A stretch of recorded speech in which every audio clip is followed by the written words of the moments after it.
नमस्कार दर्शकों, मैं हूं कमल श्रीमाली। आज हम बात कर रहे हैं श्री गणपति देव की, अष्टविनायक की। 8 रूप हैं गणपति के। जैसे कि आपको मालूम है कि सूर्य 12 राशि परिवर्तन करता है। हर माह जो संक्रांति आती है उसमें एक सूर्यदेव प्रकट होते हैं, इसलिए द्वादश आदित्य बोलते हैं। शिव जी हैं, उनके 11 रुद्र हैं, 11 प्रकार हैं, 11 रुद्र कहा जाता है।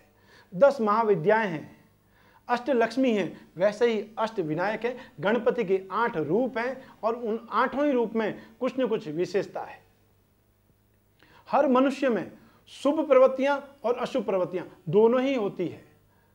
अशुभ प्रवृत्तियां समय और संगति देख करके कई गुना बढ़ जाती हैं और शुभ प्रवृत्तियां धीरे धीरे बढ़ती है। हर मनुष्य अपने जीवन में विघ्नों को हरण चाहता है, जो भी कंपटीशन करे उसमें विजय चाहता है, वह कर्ज से मुक्ति चाहता है, बुद्धि में, ज्ञान में, मेगा शक्ति में प्रखरता चाहता है, और यह सब आपको गणपति जी दे सकते हैं। हर व्यक्ति जो कि पूजा उपासना करता है उसका आरंभ ही गणपति से करता है। प्रथम पूज्य देव गणपति है। जब आप अपने घर में देख लीजिए, कभी पूजा आरंभ करते हैं सबसे पहले स्वास्तिक बनाते हैं। हिंदू सभ्यता का प्रतीक आप स्वास्तिक बना दीजिए घर के आगे, हर कोई बोलेगा ये हिंदू का घर है, यह हमारी पहचान है, यह हमारी संस्कृति है, यह हमारी परंपरा है, या हमारा धर्म जो कि परिलक्षित होता है स्वास्तिक से। और स्वास्तिक का अर्थ है गणपति, और गणपति का अर्थ है विघ्नहर्ता, जो कि किसी भी कार्य में विघ्न आने ही ना दे। इसलिए सभी लोग सबसे पहले जिन्हें पूजा जाता है वह है गणपति देव। अब मैं आपको 8 ही गणपति की विशेषता बतलाने जा रहा हूं, जो कि किस गणपति की पूजा उपासना से कौन सी आपकी कामना पूर्ण होती है। प्रथम गणपति हैं वक्रतुंड, जो आपके जीवन से बाधाओं को, क्लेशों को, इन सब का नाश करके आपको सुख शांति प्रदान करने वाले हैं।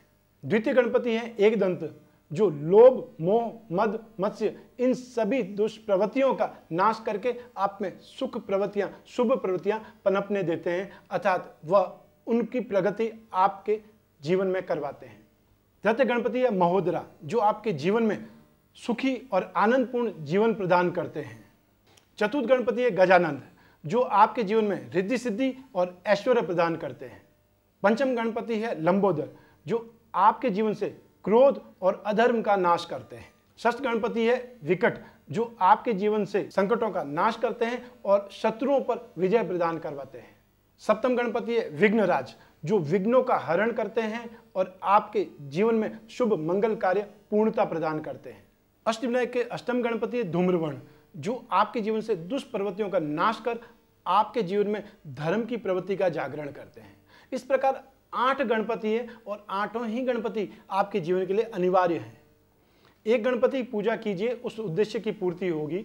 8 ही गणपति की पूजा करेंगे, आपके जीवन के अंदर विघ्न, दुष्प्रवृत्तियां, अधर्म की स्थिति या ये सारी स्थितियों का नियंत्रण हो जाएगा। तो क्यों हम एक ही पूजा करें? हम अष्टविनायक की पूजा करके संपूर्ण रूप से अपने जीवन को विकसित कर सकते हैं।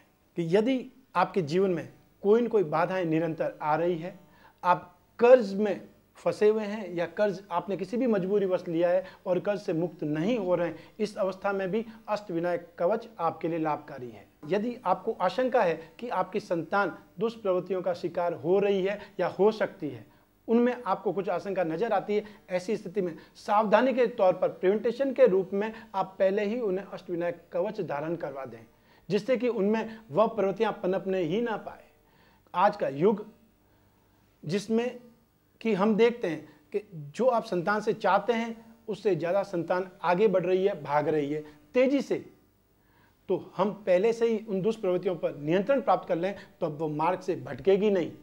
जो उनका मार्ग है उस पर स्थिरता से टिकी रहेगी, डिगी रहेगी। व्यवसाय में वृद्धि की बात करें, धन वृद्धि की बात करें, जीवन में रिद्धि सिद्धि की बात करें, क्योंकि गणपति की पत्नियों का नाम ही रिद्धि सिद्धि है। और जब भी हम अपने घर में पूजा उपासना करते हैं तो रिद्धि सिद्धि गण गणपते नमः इस मंत्र का जाप करते हैं कि आप हमारे घर में आगमन करें, विराजें अपनी पत्नियों के साथ में, अतः रिद्धि सिद्धि उनकी पत्नियां हैं, शुभ लाभ उनके पुत्र हैं। और इसीलिए हम अपने बही खातों में हम जहां भी घर में प्रवेश करते हैं शुभ और लाभ लिखते हैं। तो गणपति का पूरा परिवार ही आपको समृद्धि देने वाला है, आपको रिद्धि सिद्धि देने वाला है, आपके जीवन में शुभ और कल्याण करने वाला है। कवच का अर्थ है जिससे आप किसी चीज से रक्षा हो। पुराने समय में लोग जब संग्राम में जाते थे अतः युद्ध में जाते थे, या तो लोहे का कवच या चमड़े का कवच पहनते थे। लेकिन हम बात करें आध्यात्मिक क्षेत्र की, तो जब मंत्र से कोई कवच सिद्ध हो, प्राण प्रतिष्ठित हो, या ऐसे कवच का निर्माण किया जाए जिससे आसुरी प्रवृत्तियों से बचा जा सकते। क्योंकि प्रवृत्तियां दो प्रकार की होती है, एक सकारात्मक और एक नकारात्मक।